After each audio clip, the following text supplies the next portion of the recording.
Welcome back, everyone, to the Cart Barn Podcast. Chris Lemley and Gregg Dewalt. We're super excited that you've joined us today. This episode's a little different. Greg and I are happy to be celebrating a birthday. The Cart Barn is 1 year old. Greg, when we started this, I never really anticipated what the first year would be like and how that would go, and even if we would go for a year. But here we are, 1 year strong. I'll be honest with you. I didn't know it would go for a year. I mean, I thought the Cart Barn might go up in flames, 3 episodes in. But it's been an amazing year. I think for me, not only the quality of guests we've been able to get, but the number of listeners, which we're deeply indebted for. That's the only reason we're still around is because people apparently are listening to us and downloading us. And by the way, do that, like, subscribe, download, do whatever it is to keep us going. But yeah, it's flown by, to be honest with you. It's gone by so quickly. It really has. And to echo your comments there, we've had some tremendous guests, and we've carved out our top 10 moments of the year. That's really difficult because we've had 52 episodes with different guests, like Stuart Sink, who's been a frequent guest. Going back through, there's a lot of them that we would really like to include, but it's like, where do you stop? It's just been so good. So we've picked 10 that resonate with people, and I hope they enjoy hearing clips again. Yeah, again, just to reiterate, we appreciate everybody taking the time out of their busy schedule to listen to us, to watch us on our YouTube channel. So why don't we just go ahead and dive right into the first clip we're going to play. We wanted to start the Cart Barn podcast with a bang, and we managed somehow to strong arm Stuart Sink into appearing. And this clip is one when he won earlier this year at the Insperity Invitational. He showed a little bit of emotion it eventually went to a playoff, but he said he made a birdie. He showed a little bit of emotion ahead of the playoff on when he made a key birdie late in the round. So this is him talking about that moment. And in my mind, I was kind of visualizing that as the other guys were chipping down, like, how are you going to react if this goes in? And I kind of rehearsed that actually, in a way to like kind of get myself ready. Visualization's powerful, and I wasn't really doing it because of any kind of like process or anything, but it just became reality. And next thing I know, I'm fist pumping. That was a great clip for Stuart. One of the things was the genesis behind starting the Cart Barn was telling stories and documenting some of the history of Alabama golf and people that had played golf. We were fortunate enough early last year to get Sam Farlow on the podcast, and unfortunately, Sam left us way too early, but we were able to document some stories from Sam before his passing. And we've got a clip of him talking about another Alabama great that's left us too early, Hubert Green. So let's just get right into that clip. Here's Sam Farlow talking about Hubert Green. Hubert was one of those guys, if he got close, if he got a sniffing of the winning, he won. He wasn't scared to win. It's always been said, more terms are lost than won. Especially in amateur golf. Good grief. I got more terms given to me. I said, I appreciate that. Yeah. People find a way to lose. I guess in that same vein, then, if he wasn't scared to win, he wasn't scared to lose either. No, well, you can't be. That's right. That's a good point.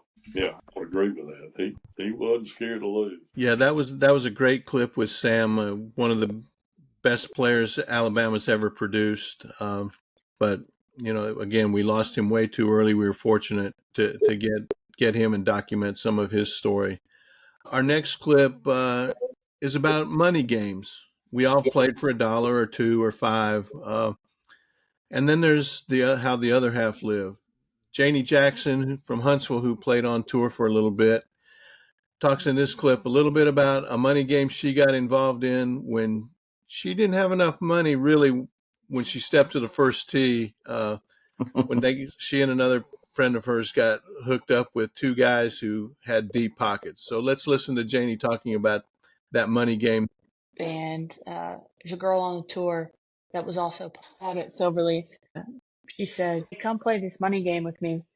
And I'm like, all right, I'm going to go to the ATM. So I go to the ATM and I get out $300. That's got to be plenty. I get to the first hole, and these guys that we're playing with, my friend didn't inform me that they were billionaires with a B. And the guy goes, all right, we're playing Wolf, $800 a hole on the front nine, $1,500 a hole, holes 10 through 15, and $2,000 a hole, 16, 17, and 18. I've got $300 in my bag. Like, oh my goodness. I was like, I need to leave right now. I don't belong in this game. You know, Greg and I had the opportunity earlier this year to be on the range at the Regions Tradition Senior Champions Tour event in Birmingham.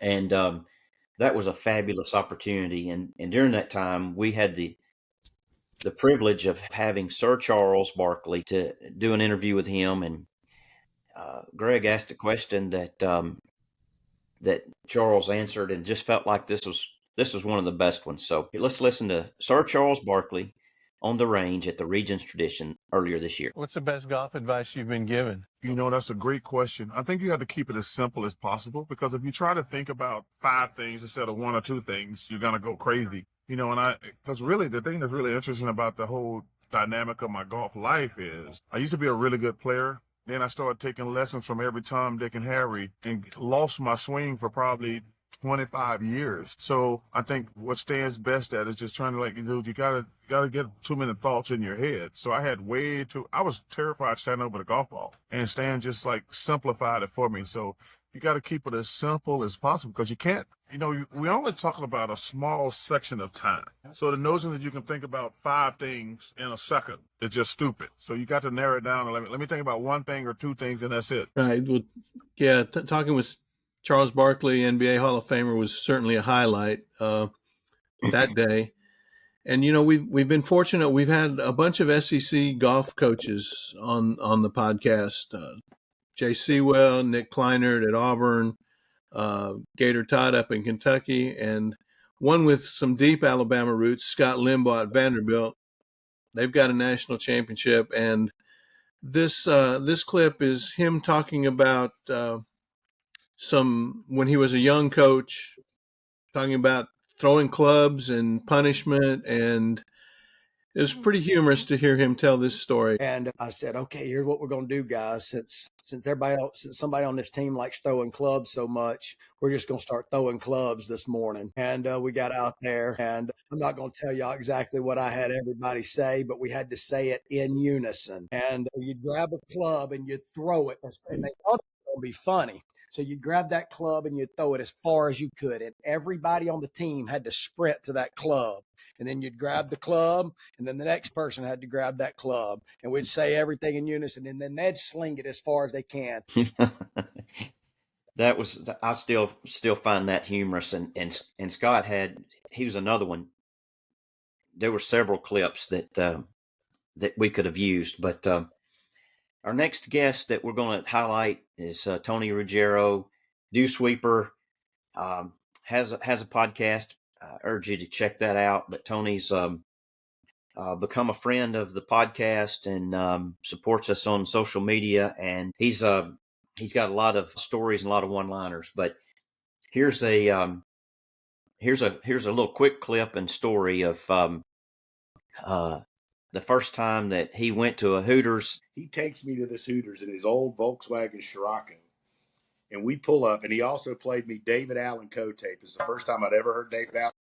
First time I'd ever been to a damn Hooters. And we walk into Hooters, we get this table, and he orders a pitcher of beer and gives me a beer. I said, shit, I'm in the right place. No, that was awesome. I think most of us remember our first visits to a Hooters or a Twin Peaks or something like that. So anyway, we'll jump into this next clip. Little different vibe.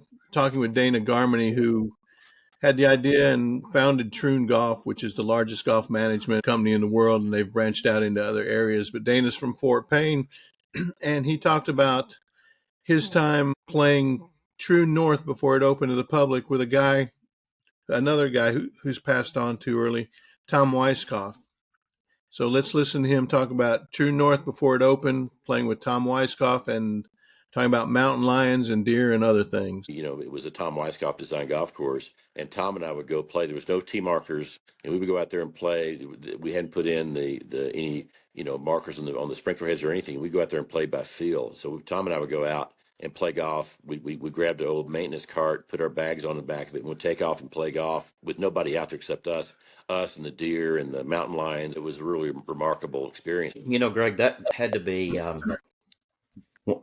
one of the best 6 months of someone's life, just getting to play golf on a fabulous golf course with nobody else other than PGA Tour Hall of Famer Tom Weiskopf.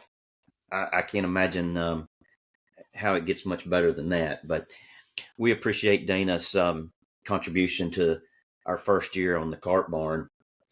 The next guest, Spike McCroy from Huntsville, Alabama. Spike played on the tour. He won on tour. He also was very successful on Korn Ferry. Now, so again, Spike's another one of those that there were several stories. We were trying to figure out which one's the best, but we pulled this one. Think you'll enjoy it. Just talking about him going through the first time that he went through Q school. So here's Spike McCroy. Man, I talk about a fish out of water. I was like, okay, I didn't know. I'd never been through tour school before. I didn't know how hard it was. And that's a great thing, when you don't know what a through line is because you're not afraid of three putting, you're gonna make a lot of putts. Heck, I went to first stage in Murfreesboro, Tennessee, no problems. Like, okay, got through that cut, no problem. Went to second stage down in Jacaranda on the east coast of Florida. Man, walked through that, finished top 5 there. It's like, man, this is easy. And then get to the finals of tour school, and then you've got all of the guys that you've been watching on tour for years that missed their card and are back, and you're like, oh my gosh, okay, it's real now. Yeah, I can't imagine the pressure of final stage of Q school. And I'm sure, again, Spike was a really funny guest, really had some really great stories that we could have picked from. But that was interesting. You think you're just cruising, and then all of a sudden you get down to the nitty gritty. And I think Spike was eloquent in the way he talked about that. So we're gonna throw it to another Champions Tour member, Dickie Pride. He talks about being a young pup, young gun, getting to join Bay Hill and talking with Arnold Palmer on the putting green and getting some really quality advice from Arnold Palmer. Again, a great man, Bay Hill Classic. Everybody knows Arnold. So, but imagine being a young guy and walking up and talking with Arnold and getting basically a free lesson from Arnold. And they called me the next morning. This is before cell phones. They called where I was staying because they asked me to leave my phone number. 9:05 the next morning, they called to tell me I was accepted. So when I came back down about a week later and moved in, I went out, did the membership, did the check, the whole thing. Came out, saw him on the putting green, and walked up and said, Mr. Dickie Pride, thank you for the opportunity. I appreciate you letting me become a member. I'm just very excited to have such a great facility at my disposal. I just can't tell you thank you enough. And he looks at me and says, are you going to turn pro, son? Yes, sir. That's my intention. Says, can I give you some advice? What do you know, old man? Right?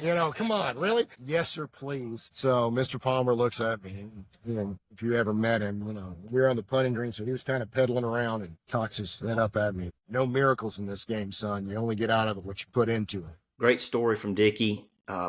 He's going to visit us again and do a full episode this year. Well, for our next guest, who is rounding out our top 10, but he's certainly not in 10th place. This was one of the highlights of our year. Many of you know, but in case you don't, the Golf Channel was originally conceived in Birmingham. It was going to be located in Birmingham, and it kind of was with a story of Joe Gibbs and Arnold Palmer during a tournament at Shoal Creek. Rich Lerner, who is our next guest, has been with the Golf Channel almost since day one, and we were very flattered to be able to have him on our podcast. This clip is Rich talking about an event that was at Bay Hill, and Arnold was there. It was raising money for the Arnold and Winnie Palmer Children's Hospital there in Orlando. The backstory to this, back in the 50s, Rich Lerner's dad had a driving range and a 9-hole golf course that circled around it. And he wanted to franchise this concept and attach Arnold Palmer's name to that. Well, that never ended up happening, but Rich tells the story of how that came full circle. I'd urge you to, if you haven't heard that episode, you can find it wherever you get your podcast and certainly on our YouTube channel. But here's a neat clip with Rich Lerner talking about Arnold Palmer. And here we were 6 months after my dad passed, and I was doing a Q&A with Arnold at Bay Hill. My mom was there, and Arnold called my mom up to the stage. There's a couple hundred people. And he presents my mom and me with a plaque with my dad's name on it in honor of our family for the work we had done, because the charity event, the December Classic, benefited the neonatal intensive care unit at the Winnie Palmer Hospitals for Women and Babies. That's an important part of the story. He presents us with a plaque, my dad's name on it. Very touching, because if you think about it, my dad never got Arnold's name on the driving range in the 1950s, but many moons later, my dad's name, the family name, is outside one of the neonatal intensive care units inside the Palmer Hospital. That was a great touching story from Rich about his father. So we hope you enjoyed these clips. You know, Chris, again, the year's flown by. I don't think we've really been turned down by anybody that we've requested to come on. We've had to. There's some we're still working on getting involved on the show for this next year, but it's been amazing. It's been fun for me, being a former journalist, getting to ask some questions of these people. But I've enjoyed it. Yeah, same here. It's just been fun. We've already recorded some really good episodes that are going to be coming out after this one. We've got some really nice guests lined up to be interviewed. You and I've talked on the side about one conversation leads to another with somebody else, and there's just a lot of history to be documented. And so we're having fun. But thanks again for tuning in each week and listening. And if there's somebody that you think would be a good guest, reach out to us. We'd love to hear from you. Yeah, I reiterate what you said. We've got some really great guests. You know, we started with a long list of potential guests, and it just keeps kind of expanding. And sometimes the episodes fly by so quick, and we're going to get some of those people back on just to continue to tell stories, because you know, one story evolves into another and evolves into another, and all of a sudden the time's up, and so they want to come back. And so hopefully y'all are enjoying it. I hope y'all are, and we are, and we're going to keep doing this until we run out of guests. All right. Well, that's that concludes our episode of our 1 year recap. Good Lord willing, we'll reconvene this time next year with year 2 recap. Until then, until next week, thanks again for listening to the Cart Barn Podcast.